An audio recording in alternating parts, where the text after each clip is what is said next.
Hello friend, welcome to our channel. दोस्तों, स्वागत है आपके अपने यूट्यूब चैनल में। दोस्तों, आज हम क्विक रिवीजन कराने वाले हैं। आपका क्विक रिवीजन में यही होगा कि 50 क्वेश्चन यहाँ होगा। 50 क्वेश्चन में आपको ऑप्शन रहेगा 4 और चारों ऑप्शन में आप देखते हैं कि 50 क्वेश्चन में से आप कितना जो है सही करते हैं। अगर 50 क्वेश्चन में से आप 35 भी कर देते हैं तो बुझिए कि आपका सिलेक्शन इस समय 100% इस साल जो है 2023 में होने वाला है। तो इसलिए जो है 50 क्वेश्चन आप लाइन बाई लाइन देखिए और 35 कम से कम अपने आप से सही कीजिए ताकि जो है आपका सिलेक्शन में नाम रहे और आसानी से सिलेक्शन हो जाए। तो चलिए शुरू करते हैं और देखते हैं पहला क्वेश्चन। तो दोस्तों, पहला क्वेश्चन पूछा तारों व सूर्य की ऊर्जा का स्रोत है। तो तारों व सूर्य की ऊर्जा का स्रोत क्या है? तो आपका जो होगा यहाँ नाभिकीय संलयन अभिक्रिया होगा। ठीक है। दूसरा है जब ध्वनि एक माध्यम से दूसरे माध्यम में प्रवेश करती है तो अपरिवर्तित रहता है। तो ध्वनि जब एक माध्यम से दूसरी माध्यम में परिवर्तित करती है, माने प्रवेश करती है, तो क्या अपरिवर्तित रहता है उसका? तो आपका जो हो जाएगा आवृत्ति जो है इसका अपरिवर्तित रहता है। आवृत्ति इसका अपरिवर्तित रहेगा। पिच ब्लेड अयस्क है, यानी कि पिच ब्लेड किसका अयस्क है? तो पिच ब्लेड दोस्तों आपका जो है रेडियम का अयस्क होता है। पिच ब्लेड रेडियम का अयस्क जो होता है पिच ब्लेड होता है। जंपिंग जीन के सिद्धांत का प्रतिपादन किसने किया था? तो दोस्तों, जंपिंग जीन का जो सिद्धांत का प्रतिपादन किसने किया था? तो आपका आंसर हो जाएगा बारबरा मैकक्लिंटन ने। बारबरा मैकक्लिंटन ने जो था जंपिंग जीन का आविष्कार यानी कि सिद्धांत का प्रतिपादन किया था। लाइगेस एंजाइम का क्या कार्य है? दोस्तों, लाइगेस एंजाइम का क्या कार्य है?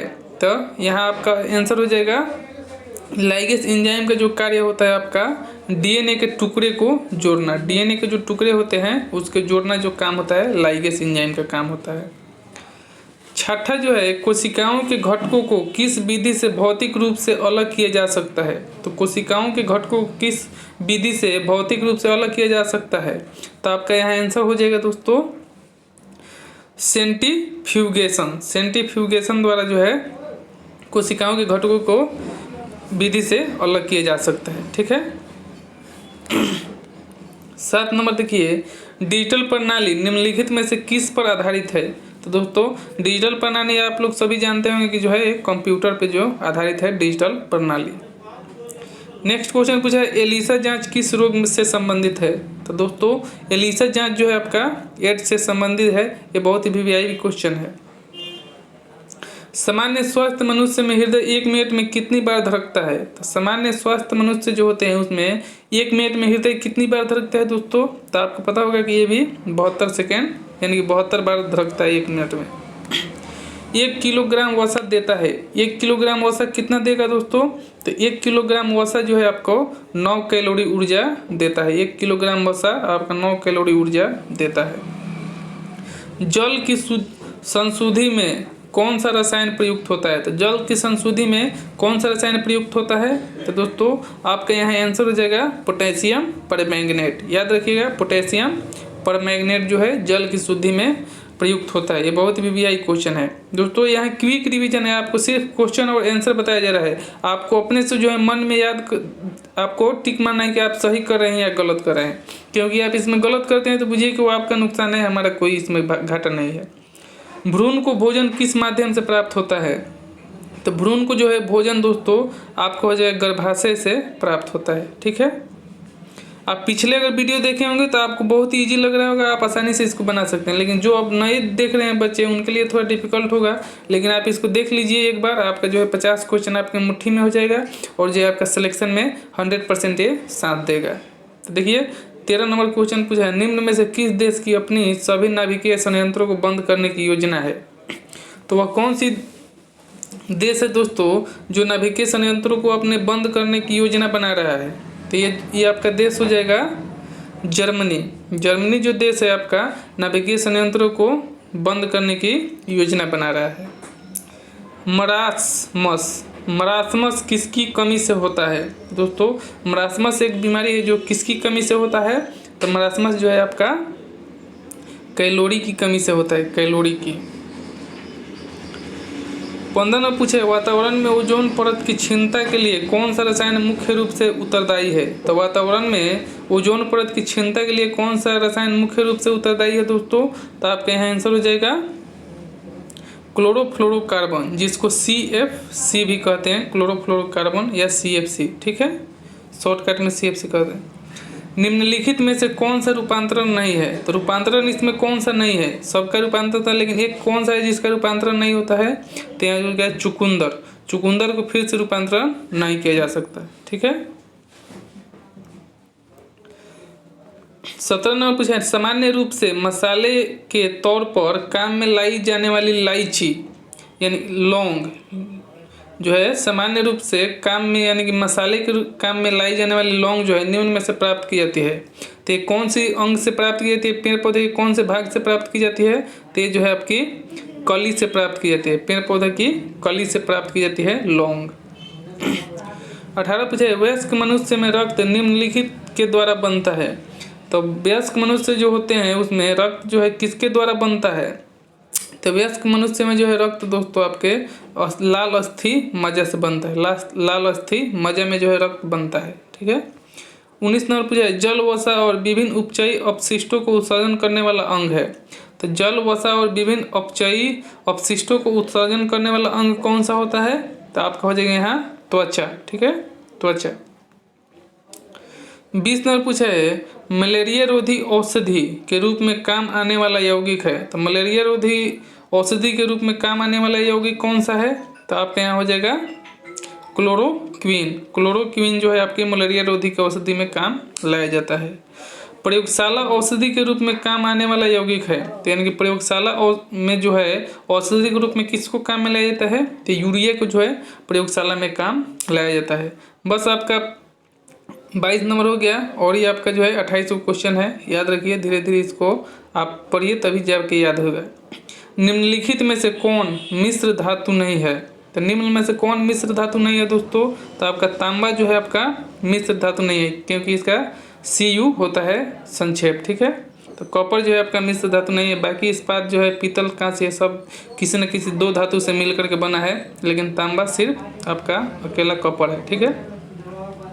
जीवित यंत्रों के अध्ययन से संबंधित रासायनिक शाखा को क्या कहते हैं? यानी कि जीवित तंत्रों के अध्ययन से संबंधित रासायनिक शाखा को क्या कहते हैं? जिसमें मैंने जीवों का अध्ययन किया जाता है उस रसायन को क्या कहते हैं दोस्तों? तो उसको जो कहते हैं हम लोग जैविक रसायन कहते हैं, जैविक रसायन। 24 नंबर पूछा है, प्रतिध्वनि के उत्पन्न होने का कारण है। तो प्रतिध्वनि के उत्पन्न होने का कारण क्या होता है? तो ध्वनि का जो है परावर्तन, यानी कि एक सतह से दूसरे सतह में जब टकराती है तो उसे परावर्तन कहते हैं। तो परावर्तन जो है आपका उत्पन्न कब होता है? प्रतिध्वनि उत्पन्न कब होता है? तो आपका ध्वनि के परिवर्तन के कारण जो है प्रतिध्वनि उत्पन्न होता है। 25 नंबर पूछा है, कौन युक्ति विद्युत ऊर्जा को यांत्रिक ऊर्जा में परिवर्तित करता है? तो वह कौन सा यौगिक है, यानी कि युक्ति है, वह कौन सा युक्ति है जो विद्युत ऊर्जा को जो है रासायनिक यांत्रिक ऊर्जा में परिवर्तित करती है? यानी कि विद्युत ऊर्जा को यांत्रिक ऊर्जा में कौन परिवर्तित करता है? तो आपका हो जाएगा यहाँ विद्युत मोटर। मोटर जो है आपका क्या करता है? विद्युत ऊर्जा को है जो यांत्रिक ऊर्जा में परिवर्तित करता है। यहीं तक ये और एक क्वेश्चन पूछता है आपको कि यांत्रिक ऊर्जा को विद्युत ऊर्जा में कौन परिवर्तित करता है? तो डायनेमो जो है आपको यांत्रिक ऊर्जा को विद्युत ऊर्जा में परिवर्तित होता है, डायनेमो, ठीक है। सिर्फ उल्टा होता है, विद्युत मोटर के उल्टा डायनेमो होता है। सुक्रोज में होता है, सुक्रोज में क्या होता है दोस्तों? तो सुक्रोज में आपका ग्लूकोज एवं फ्रक्टोज दोनों होता है। मानव शरीर का कौन सा भाग गठिया से रोग से प्रभावित होता है? तो मानव शरीर का जो है जोड़ जो है, जहाँ जहाँ जोड़ होता है, यानी कि घुटना, केहूनी, गर्दन, ये सब जो जोड़ होता है उसमें गठिया से प्रभावित होता है। 20 हर्ट्ज से अधिक आवृत्ति की ध्वनि कहलाती है, यानी कि 20 हर्ट्ज से जो अधिक आवृत्ति होती है उस ध्वनि में क्या कहते हैं दोस्तों? तो अल्ट्रासोनिक कहते हैं। 20 हर्ट्ज से अधिक की ध्वनि को अल्ट्रासोनिक। डायनासोर निम्न में से किस कशेरुकी वर्ग से संबंधित है? तो डायनासोर जो है आपका कौन से कशेरुकी से संबंधित है? तो डायनासोर आपका हो जाएगा रेप्टाइल से संबंधित है, ठीक है। 30 नंबर पूछा, वे पदार्थ जो अपने में से विद्युत धारा को प्रभावित नहीं होने देता कहलाता है। तो जो अपने में से विद्युत धारा को प्रभावित नहीं होने देता वह क्या कहलाता है? तो वो आपका कहलाएगा विद्युत रोधी। विद्युत रोधी जो हो जाएगा आपका वह जो अपने में से धारा को प्रभावित नहीं करने देता है उसे विद्युत रोधी कहते हैं। ठीक है, जो विद्युत को रोकता है उसे विद्युत रोधी कहते हैं। दूध को इस्तेमाल करने से पहले हम इसे उबालते क्यों हैं? तो दूध को पीने से पहले हम उसको उबालते क्यों हैं दोस्तों? तो ये बहुत ही इंटरेस्टिंग क्वेश्चन है और पूछता भी है आपका। तो जो है दूध को इस्तेमाल करने से पहले हम उबालते क्यों है उसको? तो उसको जो है सूक्ष्म जीवों को मारने के लिए, उसमें जो सूक्ष्म जीव होते हैं उसे मार देने के लिए जो उबालते हैं उसे। ठोस का घनत्व जो जल पर तैरता है, ठोस का घनत्व जो जल पर तैरता है उसे क्या कहते हैं? तो उसे हम लोग कहते हैं जल के घनत्व से कम होने के कारण जो है वह तैरता है। जो ठोस का घनत्व जो जल पर तैरता है, यानी कि कोई ठोस वस्तु जो जल पर तैरता है वह क्यों तैरता है दोस्तों? तो जल के घनत्व से कम होने के कारण, यानी कि जल के घनत्व से कम होने के कारण जो है वो तैरने लगता है। ठीक है, निम्न में से कौन ऊर्जा उत्सर्जन अंग है? तो उत्सर्जन अंग कौन सा है दोस्तों? तो यहाँ उत्सर्जन अंग आपका हो जाएगा ब्रेक। इसमें सिर्फ और सिर्फ आपका क्वेश्चन और आंसर हो रहा है, कोई बकवास नहीं हो रहा है, ताकि आपका टाइम भी बचे और कम टाइम में जो है आप अपने सभी क्वेश्चन को जो याद कर लें, ताकि आपका सिलेक्शन आसानी से हो। 34 नंबर पर किसने खोजा था कि पेड़ पौधों में जीवन है? तो किसने खोजा था कि पेड़ पौधों में जीवन है? तो इसने जेसी बोस ने खोजा था कि पेड़ पौधों में भी जीवन होता है। तो जेसी बोस। 35 पूछा है आणविक ऊर्जा प्राप्त करने के लिए किस तत्वों का प्रयोग किया जाता है? तो आणविक ऊर्जा प्राप्त करने के लिए किस तत्वों का प्रयोग किया जाता है दोस्तों? तो यहाँ आपका हो जाएगा यूरेनियम का प्रयोग किया जाता है आणविक ऊर्जा प्राप्त करने के लिए। ब्लैक हिल, ग्रीन हिल तथा ब्लू हिल पहाड़ियाँ किस देश में स्थित है? तो ब्लैक हिल, ग्रीन हिल तथा ब्लू हिल पहाड़ियाँ किस देश में स्थित है दोस्तों? तो यहाँ से आपका जीके स्टार्ट हो गया। तो ये जो है संयुक्त राज्य अमेरिका, यानी कि यूएस अमेरिका में जो है आपका ब्लैक हिल, ग्रीन हिल एवं ब्लू हिल, यानी कि तीनों क्वेश्चन जो है ग्रीन हिल, ब्लू हिल और ब्लैक हिल, तीनों हिल की पहाड़ियाँ जो है आपके संयुक्त राज्य अमेरिका में स्थित है। ब्रिटिश इंडिया कंपनी की, यानी कि ब्रिटिश जो है ईस्ट इंडिया कंपनी, यहाँ डायरेक्ट पूछता है ईस्ट इंडिया कंपनी का स्थापना कब हुई, या आपसे ब्रिटिश ईस्ट इंडिया कंपनी का स्थापना कब हुई? तो जो है आपका 1600 ईस्वी करेक्ट आंसर हो जाएगा। 1600 ईस्वी में ब्रिटिश ईस्ट इंडिया कंपनी की स्थापना हुई थी। 38 नंबर पूछा है पैदल सेना की टुकड़ी को गुप्त काल में क्या कहा जाता था? जो पैदल सेना की जो टुकड़ी होती है उसे गुप्त काल में क्या कहते हैं? तो उसे गुप्त काल में जो दोस्तों चमूप कहा जाता था, चमूप। ठीक है, चमूप कहा जाता था। 39 पूछा है पृथ्वी तल से ऊपर या नीचे जाने पर गुरुत्वीय त्वरण का मान क्या होता है दोस्तों? तो पृथ्वी तल से ऊपर या नीचे जाने पर गुरुत्वीय त्वरण का मान जो होता है आपका घटता है। ठीक है, जवाहर सुरंग किस प्राकृतिक दर्रे का नाम दिया गया था? यानी कि जवाहर सुरंग जो है किस प्राकृतिक दर्रे का नाम दिया गया है? तो जवाहर सुरंग जो है आपके बर्निहाल, यानी कि बर्निहाल दर्रे का जो है नाम आपको जवाहर सुरंग का नाम दिया गया था, बर्निहाल दर्रे का। बारडोली में कर अदाई, फिर से एक बार देखिए, बारडोली में कर अदायगी अभियान के नेतृत्व किसने किया था? तो बारडोली में कर अदायगी अभियान का नेतृत्व जो किया था वो आपका हो जाएगा सरदार पटेल ने किया था। 40 नंबर देखिए, संयुक्त राष्ट्र संघ की खोज एजेंसी की मुख्यालय पेरिस में स्थित है। संयुक्त राष्ट्र संघ की किस एजेंसी का, यहाँ फिर से एक बार देख लीजिए, संयुक्त राष्ट्र संघ की किस एजेंसी का मुख्यालय पेरिस में स्थित है? तो पेरिस में किसका मुख्यालय जो दोस्तों स्थित है? तो आपका यहाँ हो जाएगा यूनेस्को का। यूनेस्को का जो मुख्यालय कहाँ है? पेरिस है। कभी कभी पूछता है क्या आपसे यूनेस्को का मुख्यालय कहाँ है? तो पेरिस है। यहाँ आपसे देखिए घुमा के पूछा है कि संयुक्त राष्ट्र संघ की किस एजेंसी का मुख्यालय पेरिस में है? तो आपका यूनेस्को हो जाएगा। ठीक है, किसने कहा था कि राजनीतिक अत्यंत गंभीर होता है एवं इसे राजनीतिज्ञों पर नहीं छोड़ा जा सकता? यानी कि किसने यह कहा था कि राजनीतिक जो है अत्यंत गंभीर होता है एवं इसे राजनीतिज्ञों पर नहीं छोड़ा जा सकता? तो यह कौन है दोस्तों? तो आपके यहाँ हो जाएगा मैक्स सिराड जो था, इसने कहा था कि राजनीतिक एक अत्यंत गंभीर होता है, इसे राजनीतिकों पर नहीं छोड़ना चाहिए।